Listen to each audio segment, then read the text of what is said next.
Hey, it's Lance with Field Trial Central.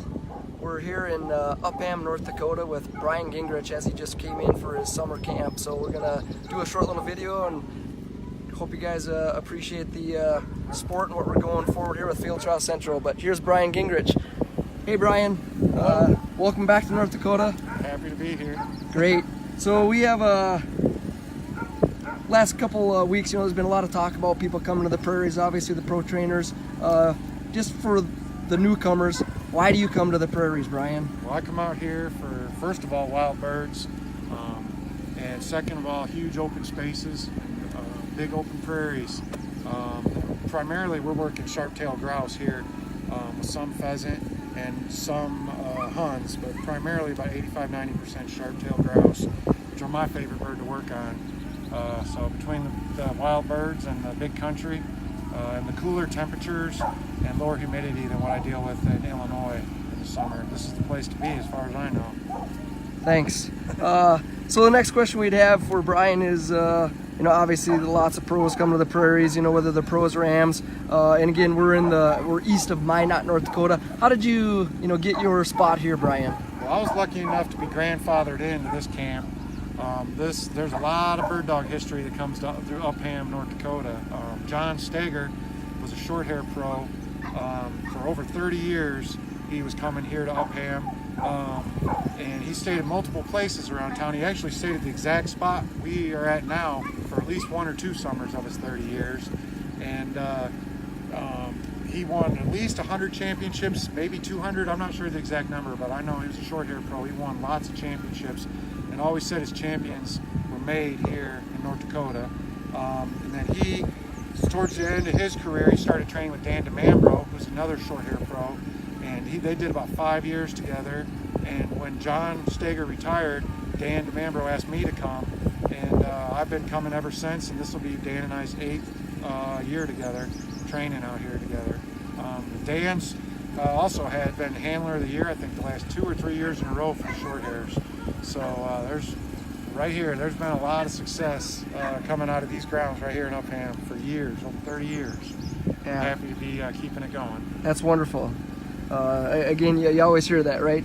Champions are made on the prairies. You can just figure out that dogs. Yeah. And that kind of leads us into our next question. What do you try to accomplish during your summer camps, Brian? Well, a lot of that is, depending on the dog.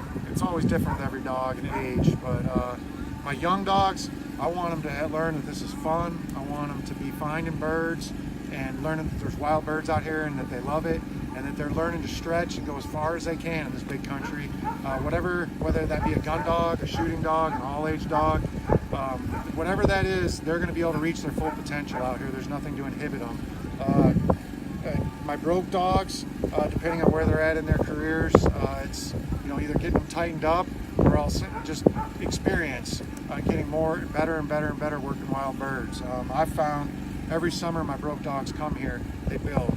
A second year broke dog is going to be better than a first year, and a third year is better than a second. And every year they come, they just build. So it's exciting for me, for some of my dogs here, some of my national champions, to see what they're going to do in their 5th and 6th and 6th. I think 6th year will be my longest dog.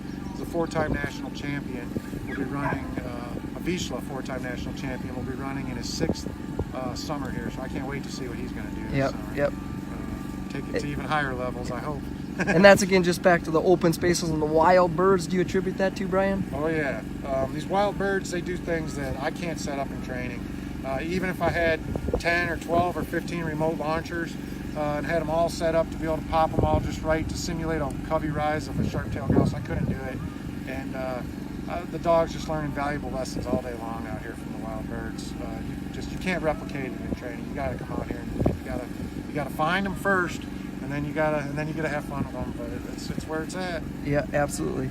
So getting close to the end here, we'll try to keep this short and sweet. So what does your fall schedule look like, Brian? I know that's fast forwarding quite a bit through summer. You're just getting here and excited for summer camp, but what's your fall schedule look like right now? Yeah, I don't want to get too far ahead of myself, but I know I'll be heading to the Montana Open Shooting Dog Championship the 3rd-ish week of August. Run there on wild birds. It's one of my favorite events I've ever been to. And I'll be going to some Vizsla championships in Michigan and Vizsla AKC National Championship in Ohio. and I'm hoping to fit in a couple American Field Championships as well, and fit in with the rest of my AKC weekend stuff. Yep. So it should be a full packed schedule, but it's still kind of getting shaped. Not exactly sure yet. Yeah. Now, Brian, you're pretty social media savvy. You're out there on Facebook, and I just want to, like, you know, obviously your summer's full. Your camp is more than likely full, but, you know, if anybody were interested in having a dog with you or you to train a dog, just, you know, Brian Gingrich on Facebook. Yeah, I'm on Facebook. Yeah, my camp is full. No more spots this summer. But yeah, I train New Mexico in the winter and North Dakota in the summer. And you can find me on Brian Gingrich on Facebook. Wonderful. Well, thanks, Brian. Appreciate it. Welcome back to North Dakota. Happy to be here.